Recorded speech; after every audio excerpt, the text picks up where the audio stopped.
Hello दोस्तों, नमस्कार। स्वागत है आपका सिविल डेवलपमेंट चैनल पर। आशा करता हूं कि आप सब लोग अच्छे हैं, स्वस्थ हैं।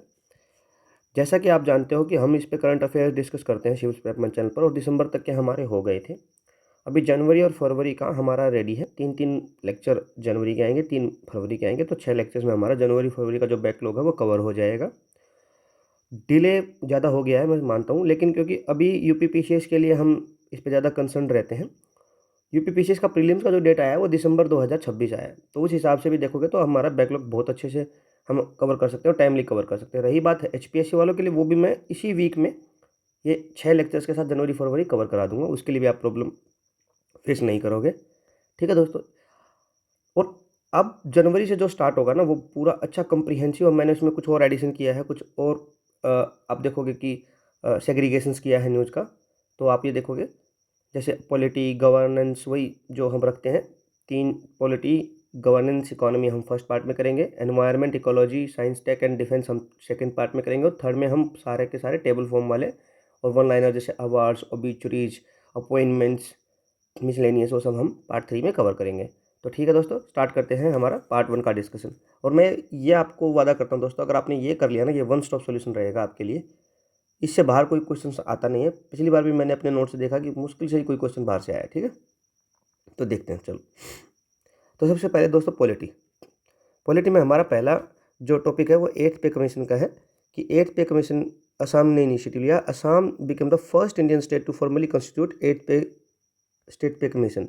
अभी तो सेंटर की रिकमेंडेशन नहीं आई। जनरली क्या होता है, सेंटर की रिकमेंडेशन आने के बाद हर स्टेट उसको फॉलो करता है, बट असम ने उससे पहले ही कर दिया है। ठीक है, और जनरली 10 ईयर्स लेता है पे कमीशन। 7th पे कमीशन 2016 में 1 जनवरी से इम्प्लीमेंट हुआ था। बैक डेट से इम्प्लीमेंट हो जाता है। वैसे आया तो 17 के मिड में था। अब जैसे ये भी 26 है, 27 के मिड में आएगा। जनरली 27 के स्टार्टिंग में आ जाएगा, लेकिन स्टार्ट ये होगा 2026 से। और जो 8th पे कमीशन जो सेंट्रल वाला है, उसकी जो हेड है वो जस्टिस रंजना प्रकाश देसाई जी हैं, फॉर्मर सुप्रीम कोर्ट जज हैं। ये प्रोफेसर पुलक घोष हैं, आईआईएम बेंगलोर के। और ये पंकज जैन जी हैं, सेक्रेटरी हैं पेट्रोलियम एंड नेचुरल गैस के। पहले थे, अभी बदल गए, ये मेंबर सेक्रेटरी हैं। ठीक है दोस्तों। और इसकी ये क्या है, एक एग्जीक्यूटिव बॉडी है, कॉन्स्टिट्यूशन में मेंशन नहीं है। एडवाइजरी रिकमेंडेशंस है। यूनियन कैबिनेट जनरली इनको अप्रूवल दे देती है कुछ मॉडिफिकेशंस के साथ। ठीक है, फाइनेंस कमीशन से इसको आप कंफ्यूज मत कीजिए। ठीक है, वो कॉन्स्टिट्यूशनल बॉडी है। और इसमें रिकमेंडेशन में क्या क्या ये लोग माइंड में रखते हैं, बेसिक पे, डियरेंस अलाउंस, सीपीआई आईडब्ल्यू से लिंक होता है, consumer price index, industrial worker वाला। आप मुझे इसका बेस ईयर बताइए, ठीक है, कमेंट सेक्शन में। ठीक है, और पेंशन स्ट्रक्चर, एचआरए वगैरह सब देखते हैं। ठीक है, नेक्स्ट है हमारा uniform civil code Uttarakhand. Uttarakhand governor ने क्या किया है, यूनिफॉर्म सिविल कोड का ऑर्डिनेंस कर दिया है, ताकि यूसीसी एक्ट वहाँ पे लग जाए। तो इसमें सिंपल पूछा जाएगा आपसे कि यूसीसी इंप्लीमेंट करने वाला पहला स्टेट कौन सा बन गया है, उत्तराखंड। वैसे तो आप गोवा है, लेकिन वो पुर्तगाली टाइप का, पुर्तगाल जो वहाँ पे रूल करते थे, वो आज़ादी से पहले का है। आज़ादी के बाद ये पहला बन गया। ठीक है, उसके बाद क्या है, गवर्नर, ये कौन से, अब थोड़ा इसके बारे में स्टैटिक देख लीजिए। गवर्नर जो प्रोमलगेट करता है ऑर्डिनेंस, 213 आर्टिकल के तहत करता है। प्रेसिडेंट करता है 123 के तहत करता है। ऑर्डिनेंस की जो पावर होती है वो 6 वीक्स, ठीक है, आफ्टर री असेंबली ऑफ द लेजिस्लेचर। अगर जैसे ही लेजिस्लेचर आ जाती है, उसके 6 हफ्ते के अंदर अंदर सेशन बैठता है, आपको ये पास कराना पड़ता है। तो अगर आपसे कोई पूछे कि ऑर्डिनेंस की जो मैक्सिमम कितना लेंथ हो सकती है, देखो 6 महीने तो 2 सेशंस के बीच का डिस्टेंस होता है मैक्सिमम, प्लस 6 वीक्स, तो मैक्सिमम कितना हो सकता है, 6 मंथ्स प्लस 6 वीक्स। ठीक है, आर्टिकल 44 के अंडर यूसीसी मेंशन है, डीपीएसपी में, directive principle of state policy. इसमें क्या कहते हैं कि भाई स्टेट्स को इन चीज़ों के लिए स्ट्राइव करना चाहिए। ठीक है, और ये जो डीपीसी है वो नॉन जस्टिशिएबल है, फंडामेंटल इन गवर्नेंस है, और आयरिश कॉन्स्टिट्यूशन से ये इंस्पायर्ड है। ज़्यादा ही आपको मैंने इसके बारे में डिटेल दे दी, ये आप देख लेना कि यूसीसी में क्या क्या आता है, marriage, divorce, adoption, inheritance, succession, है ना। ये ordinance making power of president है। ये 6 weeks can be retrospective, subject to judicial review, non connections of the power to proclaim national emergency, not a legislative for, not a substitute of legislative action, मतलब pass कराना ही पड़ेगा। Parliament not in session तब होगा। ठीक है, उसके बाद क्या है, arbitration council of India, ACI, arbitration council of India में क्या क्या है इसके बारे में पढ़ते हैं। सुप्रीम कोर्ट ने क्या किया है, क्वेश्चन किया कि भाई आर्बिट्रेशन काउंसिल ऑफ इंडिया बनाने में डिले क्यों हो रहा है, अंडर आर्बिट्रेशन काउंसिल एक्ट 2019 में जो आया था। ठीक है, बस इतना ही, इसी कहानी न्यूज़ में आ गया। अब हम देखते हैं कि ये बिल जो आया था और बाद में एक्ट बन गया था, इसके प्रोविजन क्या थे कि it seeks to amend arbitration and council act 1996। ठीक है, act contains provisions to deal with domestic and international arbitration, defines the law for conducting conciliation proceedings. Simple है कि जो कंसिलिएशंस है, प्रोसीडिंग्स है, उनको डिफाइन करता है, उनके बारे में बताता है कि इंटरनेशनल और डोमेस्टिक प्रोविजंस क्या क्या होंगे डील करने के। तो ये सब नॉर्मल बातें हैं, ये आप एक बार देख लेना है, ये वाला बॉक्स इतना इंपॉर्टेंट नहीं है, फिर भी आप देख लेना एक बार, है ना। उसके बाद इधर वाले पे आप देखते हैं कि भाई क्या है, ओरिजिनली जो था 1996 का एक्ट था। ठीक है, बेस्ड ऑन अनसिट्रल मॉडल लॉ। अनसिट्रल की फुल फॉर्म देख लें, United nation commission on international trade law. ठीक है, जो ACI है वो स्टेट्यूटरी बॉडी है क्योंकि एक्ट से पास हुई है, और arbitration is a part of alternate dispute resolutions, ADR का पार्ट है। ADR में क्या है, आर्बिट्रेशन है, मीडिएशन एंड कंसिलिएशन है। इन तीनों का आप मुझे डिफरेंस बताइए। ठीक है, ठीक है, मीडिएशन में कोई मीडिएट कराता है आर्बिट्रेशन में, और कंसिलिएशन क्या होता है यह बताइए।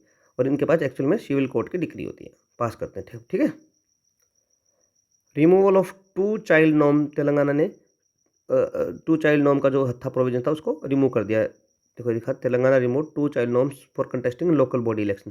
ठीक है, पहले उन्होंने क्या डाल दिया था कि 2 से ज़्यादा बच्चे हैं तो आप लोकल पंचायत का इलेक्शन नहीं लड़ पाओगे, तो उसको हटा दिया इन्होंने। और पंचायत के बारे में देख लीजिए, पंचायत कहाँ आता है, पार्ट 9 में आता है, आर्टिकल 243 से 243O में। म्यूनिसिपैलिटी पार्ट 9A में आता है, वो इससे 243O से आगे PP और ZG।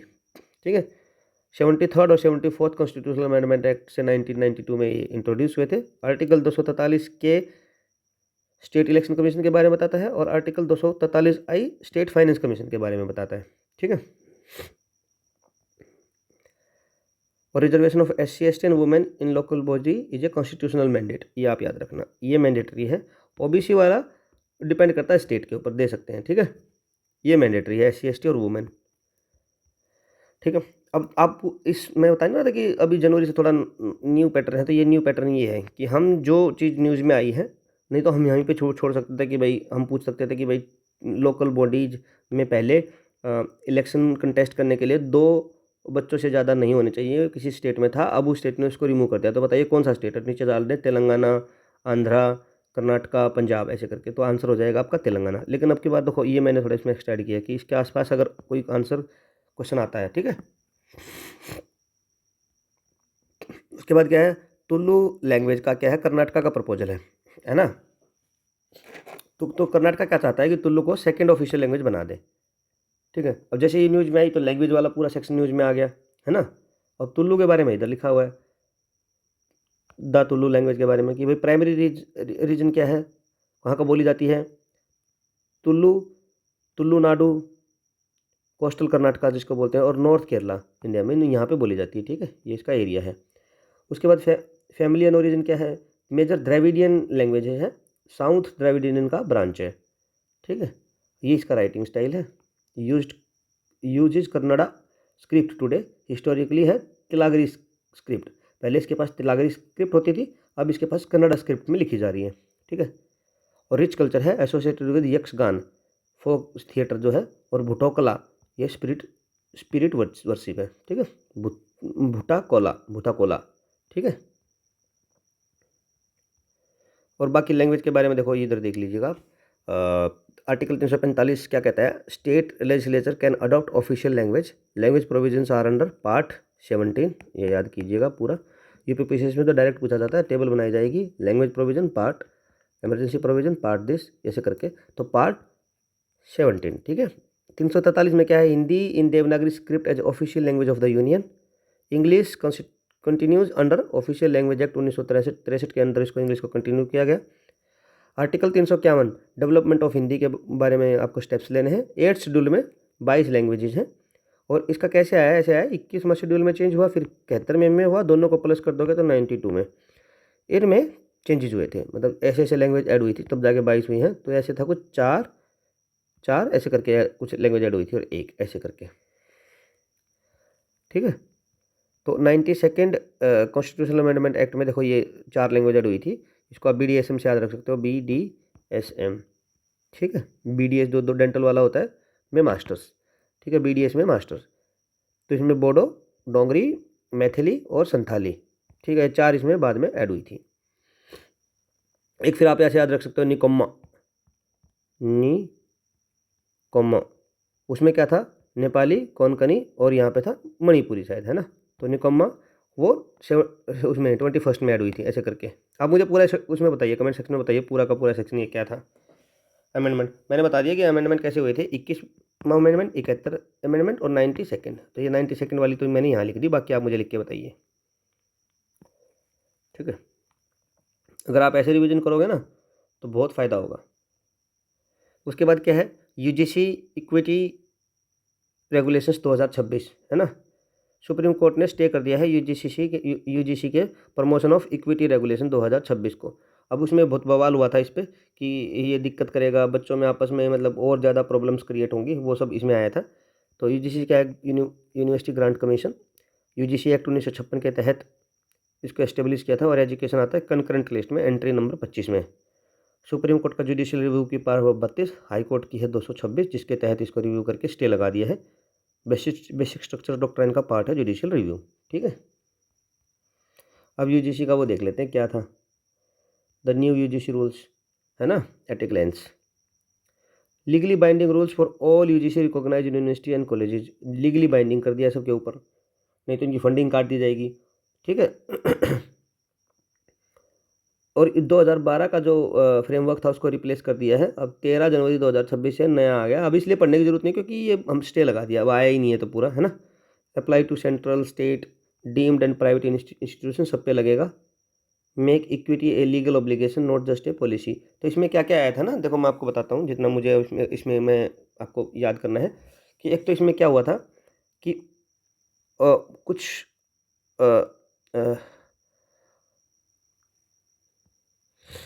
जैसे कुछ रोमियो स्क्वाड टाइप नहीं बना था, तो उस तरीके के कुछ पर्सनल खड़े खड़े कर दिए जाएंगे यूनिवर्सिटीज़ में, कॉलेजेस में, कैंटीन में हो जाएंगे, कॉमन एरिया में हो जाएंगे, स्पोर्ट्स ग्राउंड में हो जाएंगे। तो वो देखेंगे कि भाई SC ST पहले ये था, अब इसमें OBC, EWS और पर्सनस विद डिसेबिलिटी, ये सब के खिलाफ कोई डिस्क्रिमिनेशन तो नहीं हो रहा है। अगर ऐसा हो रहा है तो ये जैसे बैंकिंग ओम्बड्समैन नहीं होता है, तो ऐसे बाउंसर टाइप ऐसे खड़े रहेंगे, वो इसके बारे में देखेंगे, वो कैंटीन में भी रहेंगे, हर जगह रहेंगे ऐसे लोग, तो वो तुरंत देखेंगे, ठीक है। अब ये एक्शन लेना उस पर मैंडेटरी हो गया है यूनिवर्सिटी पे, ठीक है। और टाइम बाउंड कर दिया है कि भाई टाइम बाउंड लेना है, ठीक है। तो इससे बहुत ज़्यादा प्रॉब्लम क्रिएट होएंगी। जैसे एक तो मैंने इंसिडेंट भी पढ़ा था कि मान लो कोई SC ST OBC में से कोई बंदा है और वो कहीं ऐसे पूरा बैठे हैं, एक ने उसमें, सॉरी सॉरी दोस्तों,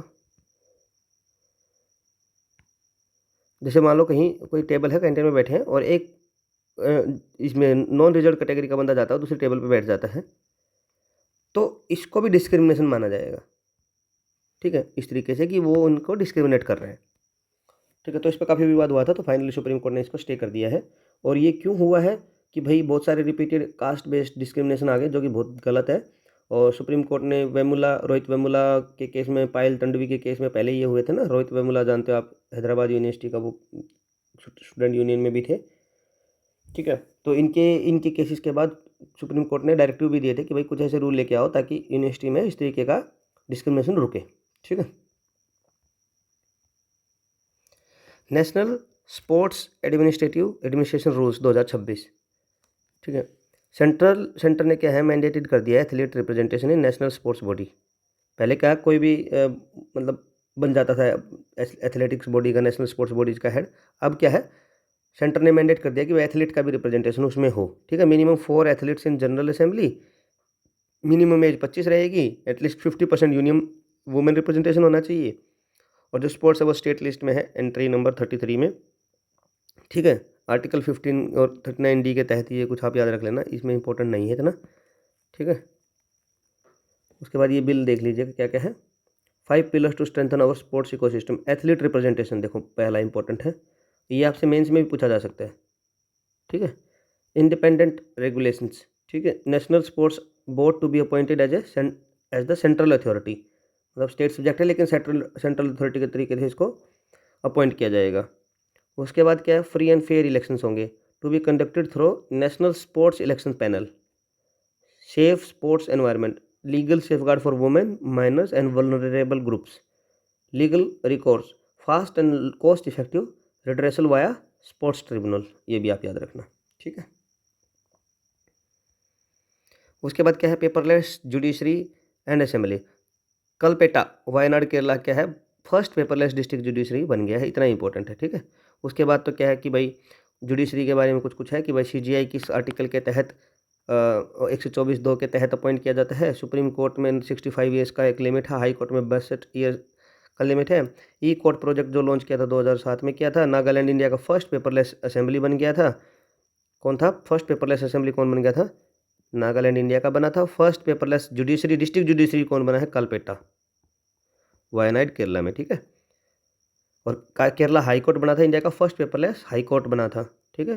सूर्यकांत है 53rd chief justice of India हैं। तो ये कुछ फैक्चुअल इन्फॉर्मेशन है पुरानी, ये भी याद रखना कि भाई केरला खुद हाई कोर्ट जो पहले बना था वो पेपरलेस कोर्ट बना था पहला हाई कोर्ट।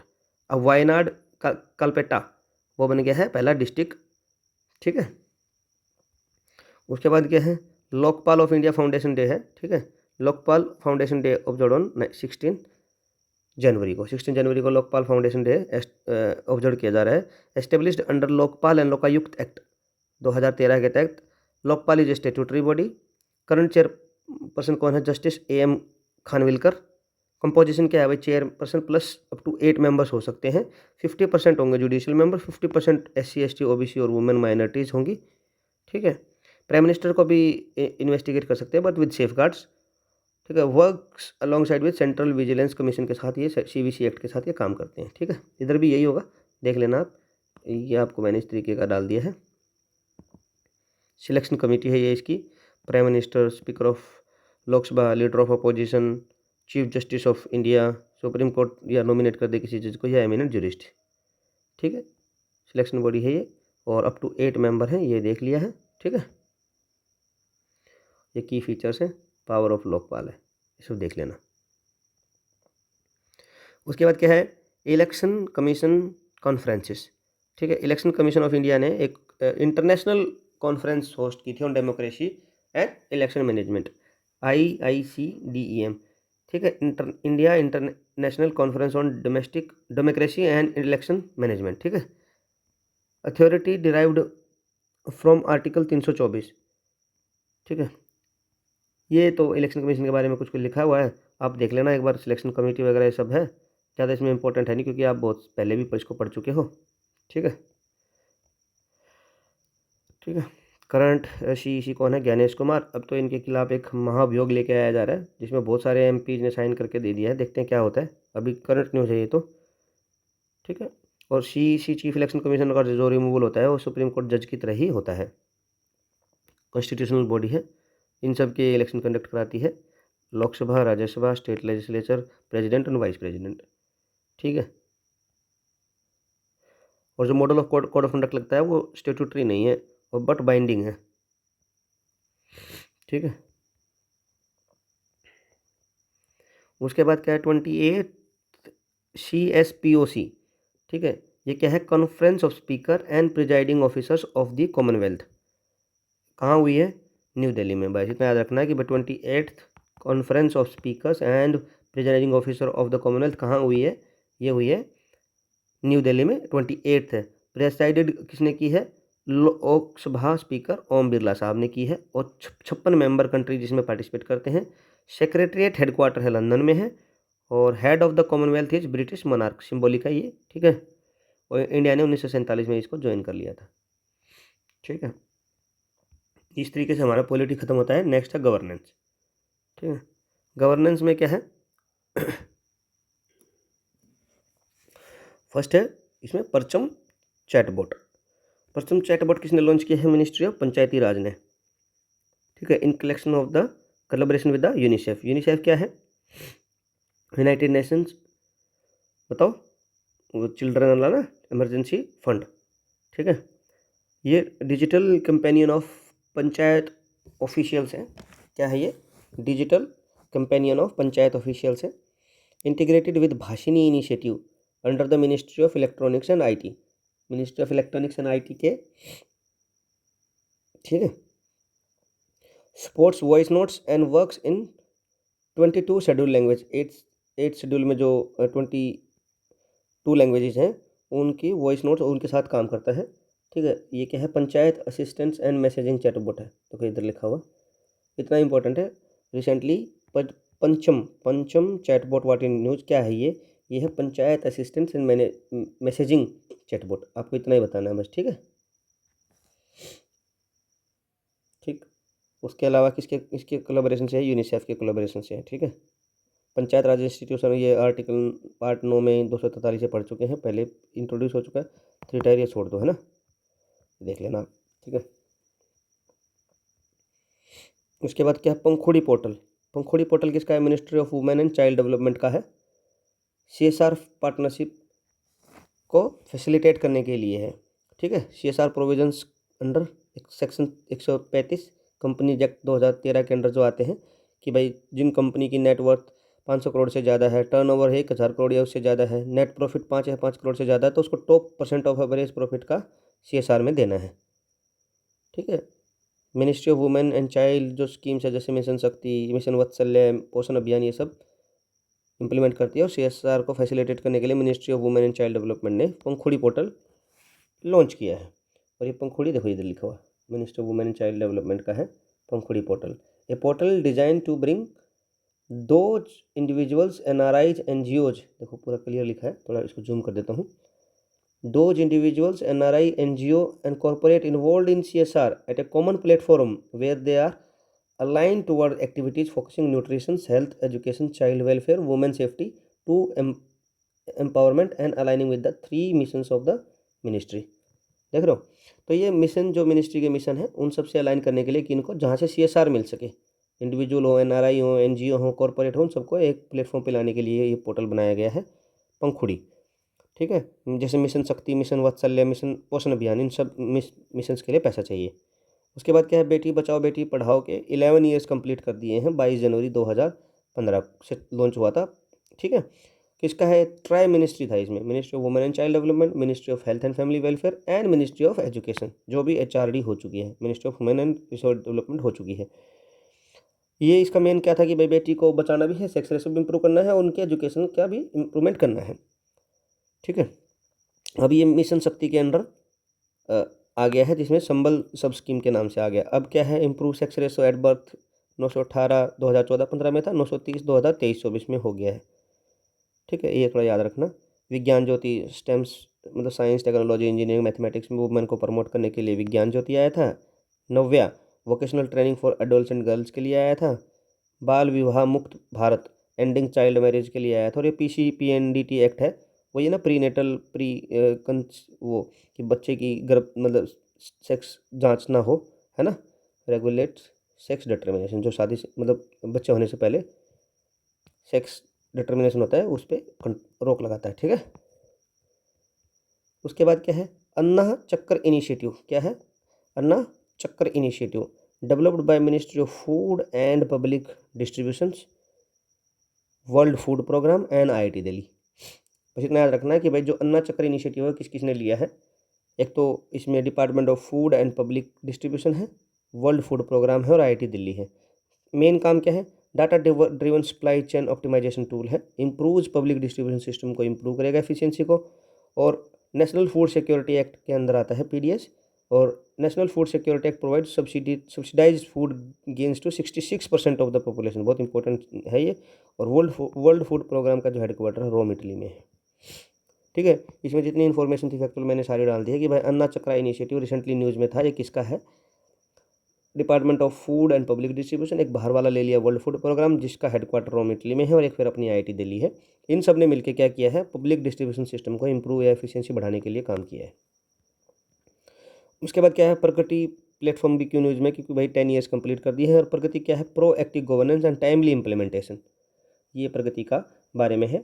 क्या है, prime minister Narendra Modi recently chaired the meeting 41st edition of the Pragati proactive governance and timely implementation, the ICT based multi model platform involving central and state government.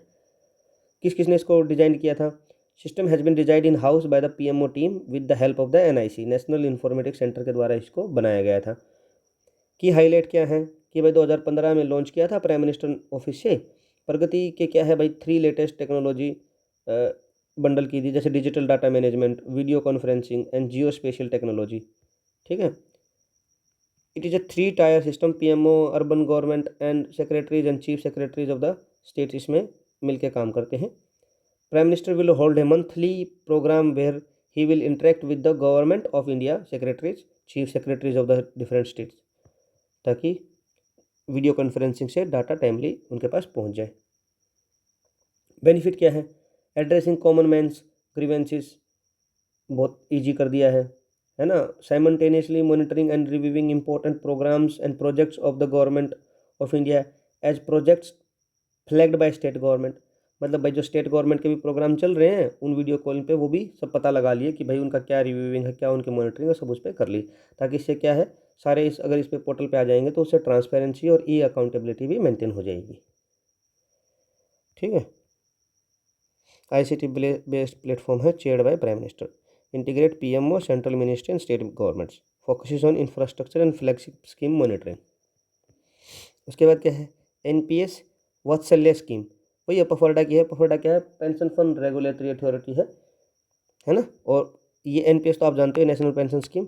अब वात्सल्य मतलब, वात्सल्य क्या होता है, इसमें और किसी चीज़ के लिए आया होगा, और वात्सल्य में क्या ज़्यादातर बच्चे आते हैं ना, become the wind beneath your child financial wings. ठीक है, allow parents to open pension account for minors. देखो वात्सल्य मतलब बच्चों के लिए, तो माइनर्स के लिए भी ये अलाउ कर दिया है अभी स्कीम के तहत कि आप अपने बच्चों का भी पेंशन एनपीएस स्कीम खोल लो, है ना। और NPS introduced in 2004 for government employees, regulate pension market in India. Normal बात है कि तो gig worker welfare board Karnataka में बना दिया गया है। Karnataka constitutes the statutory platform based gig worker welfare board. ठीक है, first state to establish such a statutory board ये बन गया है कर्नाटका। ठीक है, social security for platform workers हो गया है। Gig worker recognised under the code on social security 2020 के तहत इसको रिकॉग्नाइज भी किया है। और कर्नाटका स्टेट ने क्या है 60 members gig worker welfare board setup कर दिया है। 1 से 1.5% फी फॉर एग्रीगेटर। एग्रीगेटर कौन होते हैं, जैसे मान लो जिनके लिए वो काम करते हैं गिग वर्कर, जैसे जोमेटो, स्विगी, ये एग्रीगेटर है। इनका 1 से 1.5% इनका प्रॉफिट इसमें लग जाएगा, इनकी फ़ी लगेगी। ठीक है, ओ Womaniya initiative launched on government e marketplace. ठीक है, गवर्नमेंट ई मार्केट प्लेस पे वुमनिया ओ जेम पोर्टल पे लॉन्च कर दिया गया। Promotes procurement from women led MSME, women led MSME से प्रमोट किया है प्रोक्योरमेंट, ताकि जैसे ई गवर्नमेंट क्या है, जेम पोर्टल से हम प्रोक्योरमेंट करते हैं ना गवर्नमेंट में, तो गवर्नमेंट में फिर एक ओ वुमनिया इनिशिएटिव है जो कि इस पे लॉन्च किया है जेम पे, ताकि वुमेन लेड जो एमएसएमई है उनसे ही हम सामान खरीदते हैं, मतलब उसको प्रमोट किया गया है। जैम पोर्टल 2016 में लॉन्च किया था। MSME define under MSME D act 2006 के एक्ट में इसको डिफाइन किया गया है।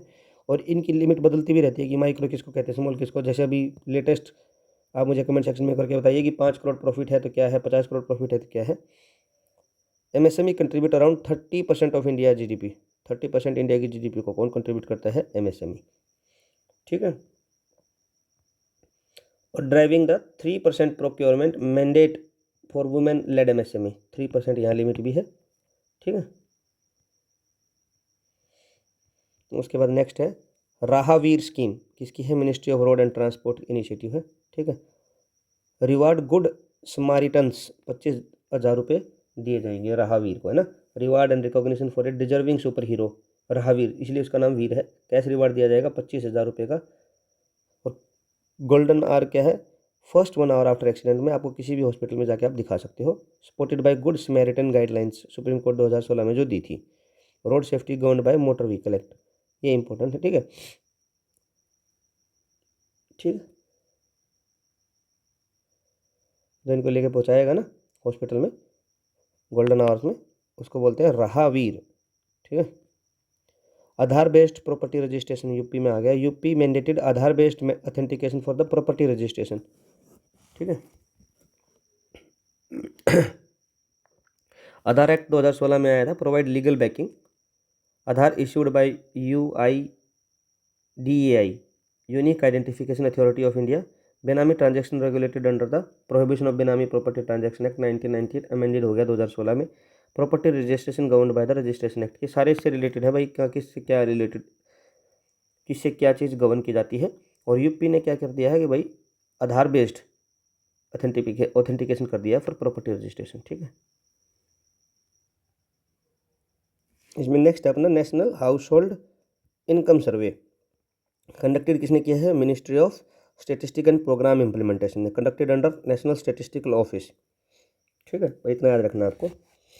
National household income survey objective क्या है, to provide accurate income estimate and access income inequality. ये सब नॉर्मल है, आप इसको देख के ना एग्जाम में वैसे भी तुक्का मार लोगे, इसलिए आप ये देख लेना है ना, इतना इंपॉर्टेंट नहीं है। बस आप किसने किया है, मॉस्पी ने किया है, और किसके अंडर कंडक्ट किया है, नेशनल स्टेटिस्टिकल ऑफिस के अंडर, NSO के अंडर ये हुआ है। उसके बाद क्या है, निरंतर initiative platform launched by ministry of environment forest and climate change, ठीक है। Aims at inter departmental coordination, supports implementation of nationally determined contribution and Paris agreement commitments, ये सब नॉर्मल बात है। निरंतर पोर्टल में क्या हुआ है, ministry of environment forest and climate change ने इसको लॉन्च किया है। इंटर डिपार्टमेंटल कोऑर्डिनेशन की बात करता है, ताकि नेशनल डिटरमाइंड कंट्रीब्यूशन जो हमने पेरिस एग्रीमेंट के लिए दिए थे ना, NDC, मुझे कमेंट सेक्शन में बताइए कि NDC क्या है। अपने पेरिस एग्रीमेंट कमिटमेंट जो है उनको सपोर्ट करता है। उसके बाद ECI नेट, अब देखो दोस्त, इसमें मैं क्या सोचता हूँ कि देखो, अगर मैंने इसमें सारा ही डाला ना, मानो सपोज करो आप चाहते हो कि इसमें मैं जैसे नेशनली डिटरमाइंड कंट्रीब्यूशन आया है न्यूज़ में, तो उसको भी मैं अगर डाल दूंगा तो ये बहुत बड़ा लेक्चर हो जाएगा, पेजेस भी बढ़ जाएंगे, और ये हर महीने में ऐसी कुछ न्यूज़ आती रहेगी, तो ये क्या है, स्टेटिक का पार्ट है, जैसे NDC हुआ, तो इसलिए हम इसमें करंट अफेयर में नहीं डाल सकते इसको, ठीक है। उसके बाद ECI नेट क्या है, project by election commission of India, ठीक है। आर्टिकल 324 से पावर डिराइव करता है ECI। और ECI नेट क्या है, वन स्टॉप डिजिटल प्लेटफॉर्म है, a single platform for 40+ apps and websites for electors and stakeholders. जो इलेक्शन में स्टेक होल्डर हैं या इलेक्टर हैं, उनके लिए एक वन स्टॉप डिजिटल प्लेटफॉर्म बना दिया, जिसमें 40+ एप्स एंड वेबसाइट्स हैं। ECI नेट, ठीक है, डिजिटल प्लेटफॉर्म है, बस किसका है, इलेक्शन कमीशन ऑफ इंडिया का है। उसके बाद PM युवा 3.0, ठीक है, mentorship scheme for young authors के लिए एक मेंटरशिप नर्सरिंग यंग ऑथर्स के लिए एक बनाई गई है, ठीक है, युवा 3.0, ठीक है। और जिससे हमारा क्या होगा, जो हमारे इंडियन लिटरेचर्स हैं वो ताकि वर्ल्ड लेवल पे फेमस हो जाए, है ना। नेशनल बुक ट्रस्ट ने इसको इम्प्लीमेंट किया है। 22 शेड्यूल लैंग्वेज प्लस इंग्लिश, इन सबको ये कवर करता है। एक भारत श्रेष्ठ भारत को प्रमोट करता है, मिनिस्ट्री ऑफ एजुकेशन का इनिशिएटिव है, ठीक है। उसके बाद स्पीके scheme for promotion for international cooperation for AYUSH, स्पीके, ठीक है। देखो इधर लिखा हुआ है, scheme for promotion for international cooperation for AYUSH to promote and strengthen awareness and interest about AYUSH system of medicine at the international level. और आयुष सिस्टम कौन सा है, आयुर्वेदा, योगा, यूनानी, सीधा, होम्योपैथी, ये 5 आते हैं इसमें। अब तो इनकी अलग से मिनिस्ट्री भी बना दी है, स्टेप जो गवर्नमेंट ले रही है इसकी अलग से मिनिस्ट्री भी बना दी है ना, 2014 में इस्टेब्लिश कर दी थी, ठीक है। प्रमोट क्या करता है, ट्रेडिशनल मेडिसिन ग्लोबली, ठीक है, इंपॉर्टेंट है ये। उसके बाद क्या है, PM सेतु। PM सेतु में क्या है भाई, स्किल इंडिया इनिशिएटिव है, skilling and employability transformation through upgraded ITI को अपग्रेड करके, जो स्टार्टिंग में बनाई थी industrial training institute, Nehru ji का जो विजन था, उसको अपग्रेड करके स्किल इंप्रूवमेंट करनी है लोगों में, ठीक है, ताकि उसके लिए बनाया स्किल इंडिया इनिशिएटिव के तहत PM Setu, link to skill India mission 2015 से इसको लिंक किया गया। Ministry of skill development entrepreneurship इसको करेगी, ठीक है। इधर देखो ये लिखा भी हुआ है, डेडिकेटेड टू युवा शक्ति PM सेतु, प्रधानमंत्री skilling and employability transformation through ITI, upgrading ITI को अपग्रेड करना है। 60,000 करोड़ का इसके लिए आउटले दिया गया है, सेंटर 30,000 करोड़, स्टेट को 20,000 करोड़ और इंडस्ट्रीज को 10,000 करोड़ इसमें करना। ट्राइपार्टाइट कोलैबोरेशन है to build a future ready workforce, ठीक है, ये याद रखना।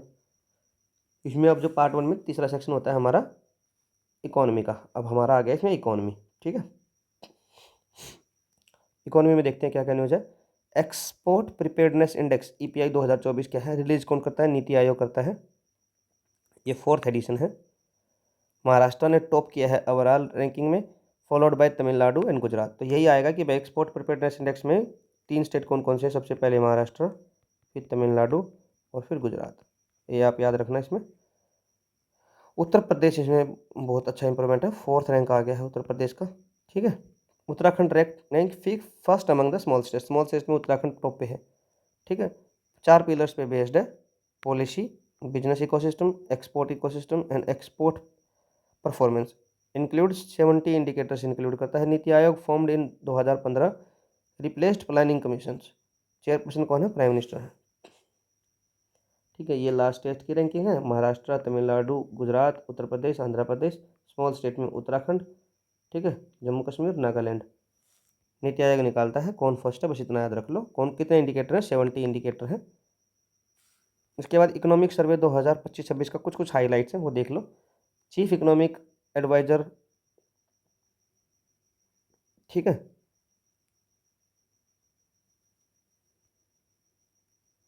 चीफ इकोनॉमिक एडवाइजर तो इसको प्रिपेयर करते हैं, उसकी अध्यक्षता में प्रेजेंट करते हैं union minister of finance in the parliament, ठीक है, ठीक है। उसके बाद क्या है, रियल GDP ग्रोथ प्रोजेक्शंस है 7.4%।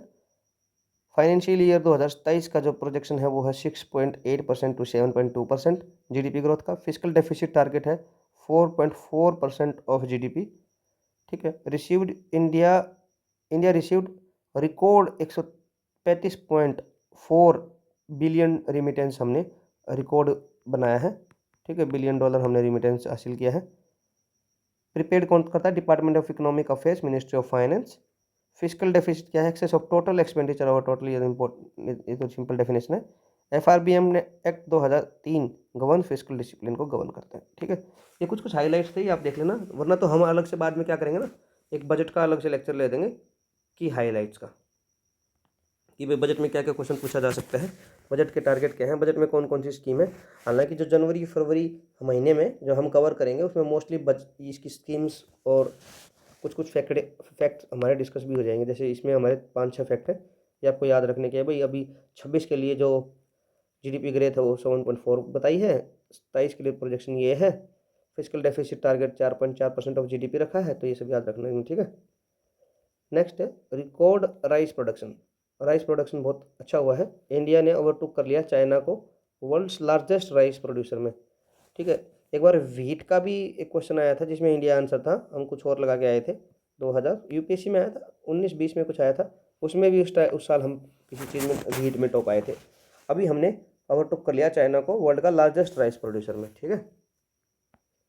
ये इंपॉर्टेंट न्यूज़ है बस, ठीक है। जैसे ये लिखा, राइस प्रोडक्शन क्या है, country world area 172.20, yield 4.69, production 540। ऐसे इंडिया का कितना है, 152, ठीक है, 4.39 की यील्ड है। चाइना की यील्ड बहुत ज़्यादा है, एरिया बहुत कम है, और 146 का प्रोडक्शन है। तो चाइना ने इसमें अच्छा कर रहा है। चाइना किस चीज़ में अच्छा कर रहा है, चाइना प्रोडक्शन में, यील्ड में ज़्यादा कर रहा है, मतलब यील्ड उसका काफ़ी अच्छा है, मतलब कम एरिया में ज़्यादा प्रोडक्शन कर रहा है, ठीक है। हमारा 152 इधर कुछ लिखा हुआ है, तो ये इसको मान लीजिएगा, हमारा प्रोडक्शन है 152 मिलियन टन्स। तेलंगाना क्या है, टॉप राइस प्रोड्यूसिंग स्टेट में कौन आ गया है, तेलंगाना, फॉलोड बाय उत्तर प्रदेश और वेस्ट बंगाल। तो तेलंगाना, उत्तर प्रदेश और वेस्ट बंगाल, ये थोड़ा आपके रहेगा कि आप यूपी लगा के आ सकते हो, लेकिन तेलंगाना है, याद रखना, ठीक है। इंडिया लार्जेस्ट एक्सपोर्टर भी है राइस ग्लोबली, ठीक है। MSP जो राइस के लिए डिक्लेयर होता है वो कौन करता है, cabinet committee on economic affairs उसको डिक्लेयर करती है। Food grain procurement handle bye food corporation of India, FCI इसको हैंडल करता है, इसके प्रोक्योरमेंट को, ठीक है। उसके बाद क्या है, फॉरेन डायरेक्ट इन्वेस्टमेंट। सिंगापुर में क्या है, लार्जेस्ट FDI सोर्स है हमारे लिए, followed by USA and Mauritius. Foreign में क्या है, सिंगापुर, फिर USA और फिर मॉरिशस, ये इतना इंपॉर्टेंट है इसमें फॉरेन डायरेक्ट इन्वेस्टमेंट में। और महाराष्ट्र क्या है, टॉप रिसिपिएंट है, फॉलोड बाय कर्नाटका। और फॉरेन FDI जो govern under the foreign exchange management act, FEMA act के तहत इसको गवर्न किया जाता है।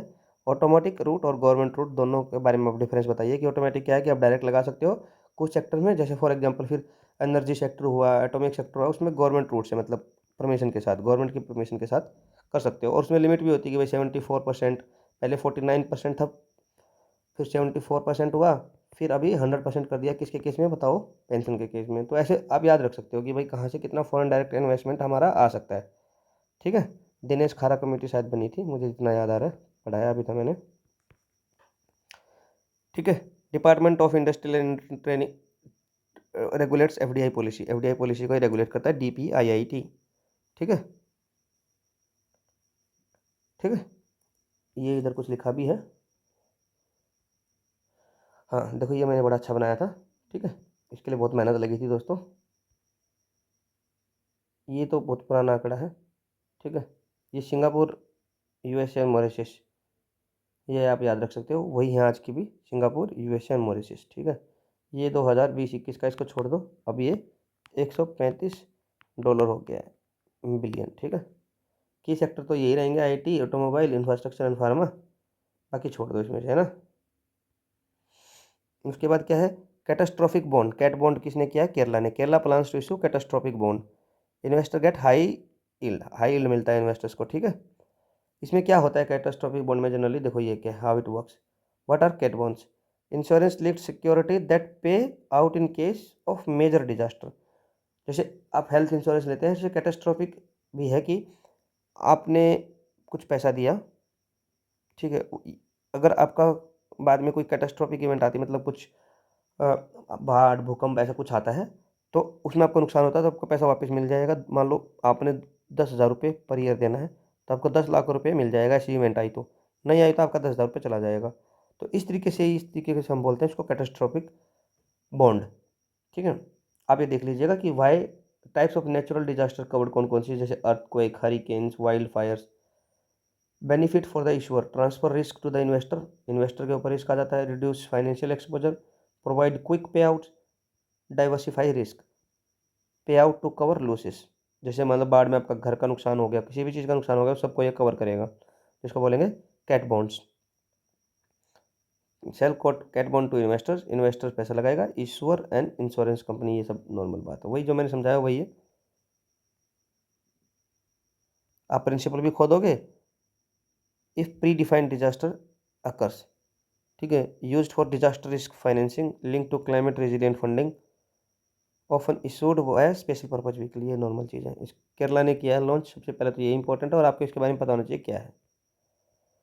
उसके बाद क्या है? Urban cooperative banks, dual regulation है by RBI and state registrar of cooperative society. ठीक है, ड्यूअल रेगुलेशन है, आरबीआई करता है और स्टेट रजिस्ट्रार और कोऑपरेटिव सोसाइटी करता है। ठीक है, उसके बाद क्या है? फर्स्ट कोऑपरेटिव क्रेडिट सोसाइटी बनी थी अन्योन्या सहकारी मंडली 1889 में, बड़ौदा में। 1889 में सबसे पहले बनी थी कौन सी? अन्योन्या सहकारी मंडली। ठीक है,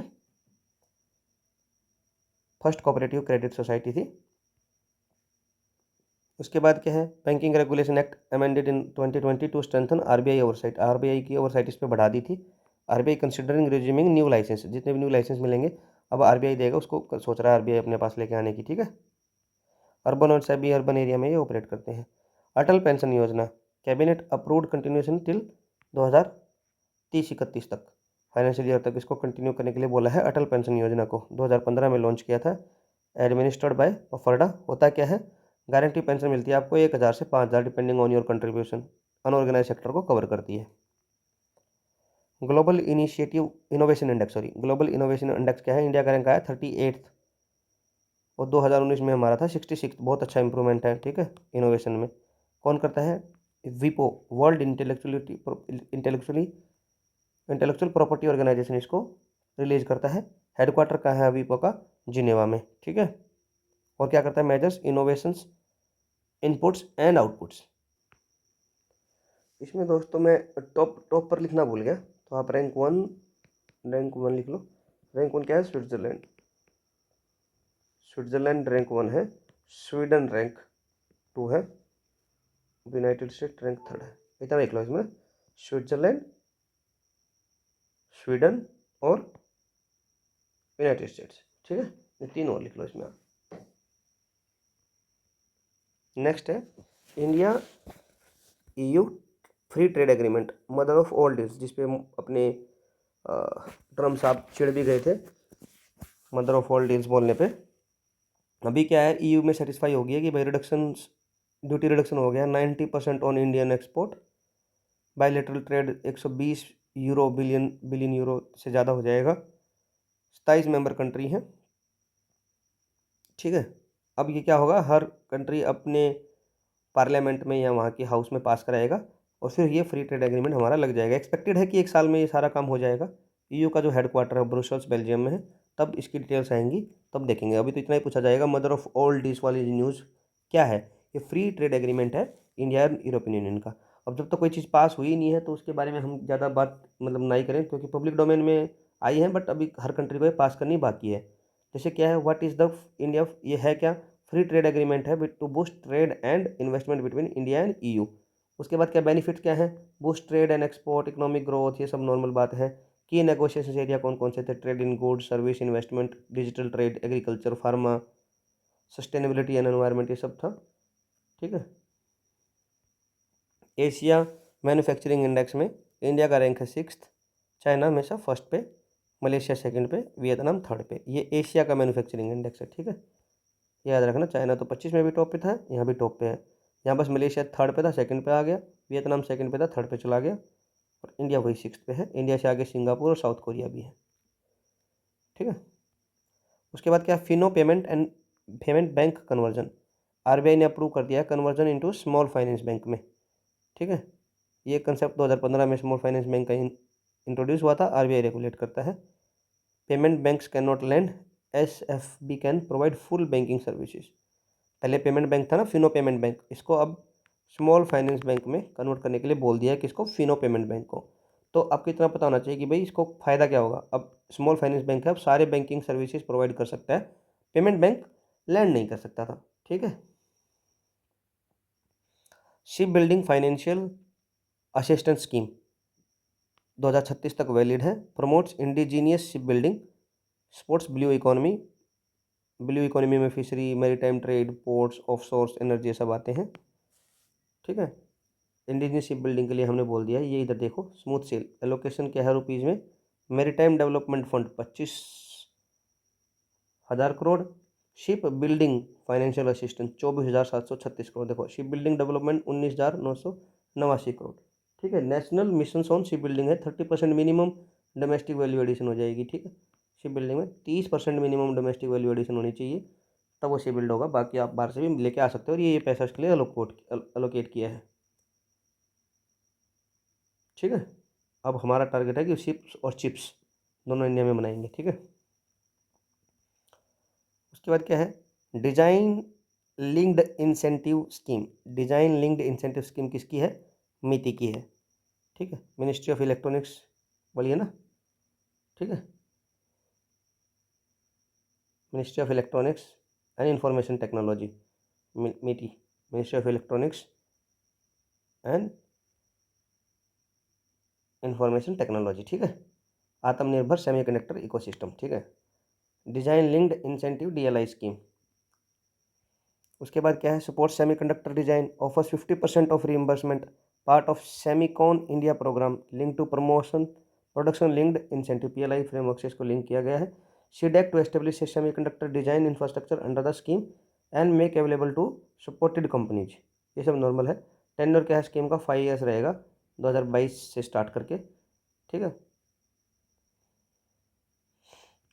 प्रोडक्ट डिजाइन लिंक्ड इंसेंटिव क्या है, reimbursement of 50% of the eligible expenditure subject to a ceiling of 15 crore पर एप्लीकेशन। ये हमारे सपोर्ट मिलेगा, 50% तक सपोर्ट मिलेगा फ्रॉम गवर्नमेंट ऑफ इंडिया। ठीक है,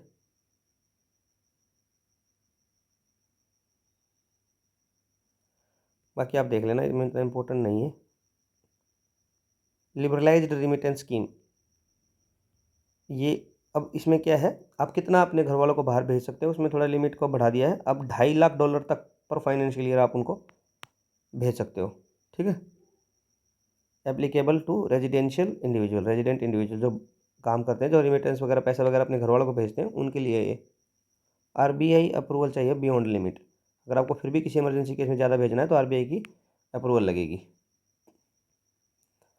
होलसेल प्राइस इंडेक्स दिसंबर 2025 में होलसेल प्राइस इंडेक्स था 0.83%। रिलीज बाय कौन करता है? Office of economic adviser, DPIIT।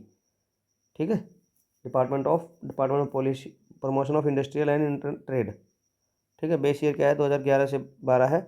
Major inflation at wholesale level. CPI कौन रिलीज करता है? NSO। ठीक है, CPI कंज्यूमर प्राइस इंडेक्स कौन रिलीज करता है? नेशनल स्टैटिस्टिकल ऑफिस रिलीज करता है, मोस्पी के अंडर। और DPIIT करता है office of economic adviser, WPI। Base year 11 से 12 है, याद रखना आपको। फिश प्रोडक्शन ग्रोथ 106% बढ़ गया है लास्ट 11 साल में। ठीक है, India third largest fish producer है ग्लोबली। और ये हमने इसके लिए क्या क्या लॉन्च किया है? प्रधानमंत्री मत्स्य संपदा सपोर्ट फिशरी स्कीम वगैरह लॉन्च की है। Fishery falls under state list, फिर भी हमने प्रधानमंत्री ने ही लॉन्च की थी स्कीम। ठीक है, और मेजर फिश प्रोड्यूसिंग स्टेट में कौन है? सबसे ज़्यादा टॉप पे कौन है? आंध्र प्रदेश। अच्छा, वेस्ट बंगाल लगेगा लेकिन नहीं है, वेस्ट बंगाल है 17.42 लाख टन। और आंध्रा में क्या है? 34.50 लाख टन। बहुत इंपॉर्टेंट है ना, याद रखना है। उसके बाद क्या है? कुछ ग्लोबल रिपोर्ट्स हैं। ग्लोबल इकोनॉमिक प्रोस्पेक्ट रिपोर्ट कौन है? वर्ल्ड बैंक पब्लिश करता है। वर्ल्ड बैंक का हेडक्वार्टर क्या है? वाशिंगटन DC में। अब की बार UPSC में यही क्वेश्चन आया था दोस्तों, याद रखना आप। World economic situation and prospect report कौन है? यूनाइटेड नेशन पब्लिश करता है। UN का हेडक्वार्टर कहाँ है? ये न्यूयॉर्क में है। ठीक है, दोनों को याद रखना। इकोनॉमिक प्रोस्पेक्ट रिपोर्ट और इकोनॉमिक सिचुएशन एंड प्रोस्पेक्ट दोनों अलग है। इकोनॉमिक प्रोस्पेक्ट रिपोर्ट है वर्ल्ड बैंक की, इकोनॉमिक सिचुएशन एंड प्रोस्पेक्ट है यूनाइटेड नेशंस की। उसके बाद क्या है? Responsible Nations index. ये क्या है? Launch by world intellectual foundation. World intellectual foundation इसको लॉन्च किया है। सिंगापुर का इसमें रैंक फर्स्ट है। इंडिया का 16th ग्लोबली है, फर्स्ट इन एशिया है रिस्पॉन्सिबल नेशन इंडेक्स में। उसके बाद क्या है? पैक्स सिलिका इनिशिएटिव किसका है? Focus on semiconductor AI, US led का इनिशिएटिव है। US क्या क्या करेगा इसमें? फोकस ऑन सेमीकंडक्टर करेगा, AI करेगा, क्रिटिकल मिनरल्स पे करेगा। Aims at strategic supply chain resilience पे इस पर काम करना है। ठीक है, ये क्या है? देखो लिखा हुआ पैक्स लिखा है US led strategic initiative to build a secure prosperous and innovation driven silicon supply chain. ठीक है, silicon supply chain. Participating country कौन कौन से? जापान है, रिपब्लिक ऑफ कोरिया है, सिंगापुर है, नेदरलैंड है, UK है, इजराइल है, UAE है, ऑस्ट्रेलिया है। एम क्या है? Initiative to respond to the growth on demand to depend economic and technology cooperation with US। World economic forum Davos 2026 56th edition हुआ था। थीम क्या है? Spirit of dialogue. World economic forum 1971 में bye Klaus शेवाब ने इसको found किया था। Headquarter Geneva Switzerland में है। Will launch 5 new C4IR initiative. C4I centre for fourth industrial revolution. ठीक है, Andhra Pradesh to host new C4IR focused on energy transition पे फोकस करने के लिए आंध्र प्रदेश को इसमें एक न्यू C4IR बनेगा। Centre for fourth industrial revolution के लिए आंध्र प्रदेश में एक नया सेंटर होस्ट करेगा अभी एनर्जी ट्रांजिशन के लिए, आप इसमें याद रखना। ठीक है, ये हमारी आज की लास्ट न्यूज़ थी पार्ट 1 के लिए। पार्ट 2 में हम देखेंगे आगे environment, science tech and defence. ठीक है, पार्ट 1 में इतना ही है दोस्तों। ठीक है, मोस्टली इसमें न्यूज़ कवर हो गई है, बहुत लेट हुआ है हमारा। धीरे धीरे हम इसको और बेटर वे से दोबारा इसको इनिशिएटिव को स्टार्ट कर रहे हैं। आप इस इनिशिएटिव को बहुत ज़्यादा प्यार देना, दोस्तों में अपने इसको शेयर करना और चैनल को ज़्यादा से ज़्यादा सब्सक्रिप्शन बढ़ाओ दोस्तों।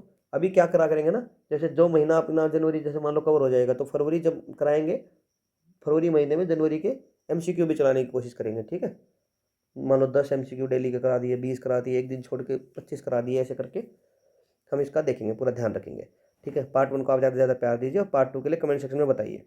ठीक है दोस्तों, इसी तरीके के पूरा फोटोज़ वीडियो की उसकी न्यूज़ की पूरी इन्फॉर्मेशन के साथ आपको पढ़ाया जाएगा। ठीक है, मिलते हैं अपने पार्ट 2 में। धन्यवाद दोस्तों।